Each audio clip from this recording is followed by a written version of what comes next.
voiture dans le segment B, donc segment Clio, qui a une architecture spécifique électrique. Ça veut dire quoi? Ça veut dire par rapport à une fluence, on n'a pas, par exemple, on n'a pas modifié une voiture existante, mais on a une plateforme qui intègre dès le début des batteries. Donc c'est un vrai avantage. Donc déjà en termes de distribution du poids, donc les batteries sont en bas, ça nous a créé ou imposé une ligne de ceinture qui est assez haute. Mais bon, ça, en même temps, ça donne l'impression d'une voiture qui est très solide. Et pour alléger, on a joué avec ces lignes ici, qui créent un très joli jeu de lumière. Pareil, sur la face avant, cette nouvelle identité, mais bon, une autre interprétation par rapport aux autres voitures. Une custode qui est assez caractéristique avec ce petit négatif là. Donc tout ça, ça va rester. Donc ce qui est différent, bon, l'intérieur, les matériaux vont être moins nobles que sur ce Showcar là. On n'a pas le toit en verre parce que c'est trop lourd et ça réchauffe trop l'intérieur. Après, il faut mettre la clim. Bon, pour un véhicule électrique, c'est pas très logique. Et des jantes un peu plus petits parce que là, on est sur des 19 pouces. Néanmoins, on travaille beaucoup sur des roues avec des grands diamètres. Donc, c'est quelque chose qui va venir aussi chez Renault parce que pour la perception d'une voiture, c'est quand même extrêmement important. Donc, beaucoup de changements. Et ça colle super bien à notre slogan là, Drive the Change. Pas encore trop visible là, actuellement, mais bon, à partir de la nouvelle Clio qui va sortir fin de l'année prochaine et qui va être fortement inspirée par Désir, même Captur, Airspace, donc en termes de langage formel, hein, donc quelque chose qui est très sculpté, qui est très sensuel, qui dégage beaucoup d'émotions. Donc on a aujourd'hui avec nous Dominique Lucas du produit. Bonjour. Donc chef de produit pour Zoé Preview, donc ou pour Zoé. Donc si vous avez des questions qui concernent l'utilisation de l'objet, etc. Donc n'hésitez pas. Moi j'avais une question plus par rapport au design. Est-ce qu'au niveau de la face avant, on va conserver cet aspect, on va dire, vitrifié devant, ou est-ce qu'on va y retrouver des grilles comme on retrouve aujourd'hui sur la plupart des calandres de voitures? Non, sur la partie haute, on va garder cet esprit-là. D'accord. Donc tout à fait. Qui est quelque chose de très fluide, hein, donc, et très valorisante. D'accord. Par contre, vous n'avez pas des projecteurs en LED. En termes de consommation électrique, ça pourrait être intéressant, mais c'est aujourd'hui trop cher, tout simplement. Parce que c'est une des buts ou des prix majeurs sur cette voiture-là, c'était quand même de faire une voiture qui est abordable. Une voiture électrique, on peut vraiment acheter. Pas comme les voitures électriques aujourd'hui, à 35 000 €. Ok.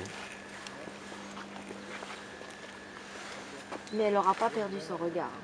Non, pas du tout. Elle n'aura pas du tout perdu son vous regard, même si retrouvez elle n'a pas même 15 silhouette LED. des projecteurs, donc il y a juste une technique plus conventionnelle dedans. C'est la différence. Et est-ce qu'on retrouvera les feux de jour, je suppose, dans le bouclier? Oui, ou, oui, on va retrouver ça comme signature. D'accord. Tout à fait. Petit croissant. Voilà, elle sourit. Elle sourit. Là, c'est Cosette. Oui. Ah oui, c'est l'aspect souriant peut-être d'une R5 ou qu'il y avait peut-être sur des voitures auparavant et qu'on retrouve. Tout qu'on à essaie fait, de retrouver sur. ce côté un peu attachant. Et, Oui. Oui. Donc le chargement se fait ici, par cette trappe ici. Donc après ici, vous mettez la prise et vous chargez votre voiture. Donc il y a différents modes de chargement, donc chargement conventionnel pendant la nuit. En fait, il faut prendre le réflexe comme pour votre portable. Vous arrivez le soir et bon, vous branchez votre voiture comme un portable. Et le lendemain, elle est à nouveau chargée. Sinon, il y a une charge rapide. Là, on a besoin d'électricité qui est un peu plus fort. Et là, ça se recharge dans 1 heure. Oui. Sinon, il y a le système Quick Drop. Mais bon, là, on a besoin de l'infrastructure. Oui, donc Comme sur il l'affluence. est intégré sur la Zoé? Oui. Oui, D'accord. et la Zoé elle est compatible. Donc comme pour l'affluence, dans les pays qui auront développé le système, comme l'Israël par exemple, on pourra avoir le Quick Drop. Ou le Danemark. Le Danemark. Ils sont en train aussi de faire ça. Et après, bon, il faut trouver des partenaires pour monter cette infrastructure. Et au niveau des contraintes qu'a imposé le véhicule électrique sur cette voiture, c'est quoi les principales contraintes que vous avez eues au niveau du design? Tu as Au niveau des surmonté designs que ça ne se voit pas. Bah déjà, bon, oui, il y a un package qui a le cahier de charge qui est un peu différent. Mais bon, finalement, honnêtement, au tout début, j'ai pensé, bon, véhicule électrique, il n'y a plus d'entrée d'air, et il y a plus de beaucoup de moteur. verre partout, et non, c'est tout le contraire. Hein. Donc, vous avez besoin d'entrée d'air pour refroidir les batteries et tout le bloc électronique. En termes de la surface du verre, non, il faut plutôt diminuer parce que ça réchauffe l'intérieur. Ça explique aussi la ligne des ceintures qui est assez haute, hein, mais bon, qui rend la voiture très solide aussi, même sportif. Donc finalement, pas énormément de contraintes. Pour moi, hein, parce que là je parle pour ce show-car. Ouais. Après j'ai des collègues qui vont peut-être Ouais. dire d'autres choses. Intégrer 250 kg de batterie dessous Oui. et que ça reste une voiture avec une ligne fluide et une belle allure Ouais. quand même dynamique, c'était vraiment le challenge. Hein. Oui. Mais c'est fait. Oui, c'est fait. Et je crois un jour, on va probablement montrer tout l'historique de la voiture. Et c'est vrai, au tout début, c'était pas ça. Hein.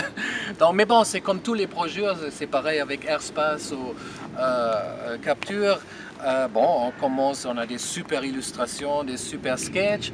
Le 3D, c'est le début, c'est pas toujours facile. Hein. Donc, et on est confronté à une masse. En plus, on n'a pas la transparence de cet objet-là. Donc, c'est une masse en clé et ça peut faire peur un peu.